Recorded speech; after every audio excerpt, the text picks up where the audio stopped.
Can I get your reaction on the new House Select Committee on China? Does the administration plan to work with them? Do you believe they will be helpful in achieving your goals in strategic competition with Beijing? And are you concerned about the potential for anti-Asian hate?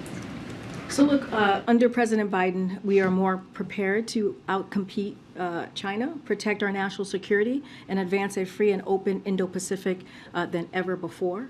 Many of our efforts we have been pursuing are bipartisan, underscoring the alignment at home on the key issue. We look forward to the committee getting stood up, and we'll continue to work with Democrats and Republicans in Congress on this issue. It is a top priority as we talk about outcompeting China. Just on the last part, are you concerned about the potential of the committee perpetuating any kind of anti-Asian hate? Look, that is something that we will always call out against. That's something that you've heard from the president and you've heard from this administration, calling out any anti-Asian hate. That is not who we should be or who we are. And so, again, that is a commitment that he has to the Asian community.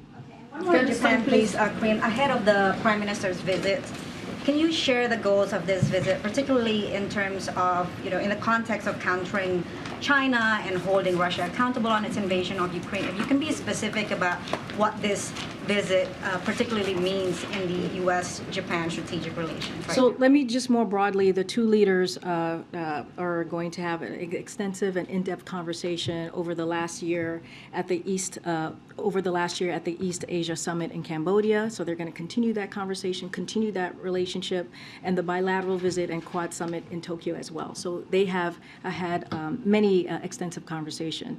The Prime Minister will arrive at the White House after consulting closely with us and regional partners on the release of Japan's new national security strategy and commitment to boosting its defense depend on to 2% of GDP, including to invest in new defense capabilities. These unprecedented moves will strengthen deterrence in the region in order to advance peace and stability in the Indo-Pacific and globally. As you asked me about China, this meeting also comes as Japan continues to be a critical partner for the United States and Europe in holding Russia accountable for its brutal war against Ukraine.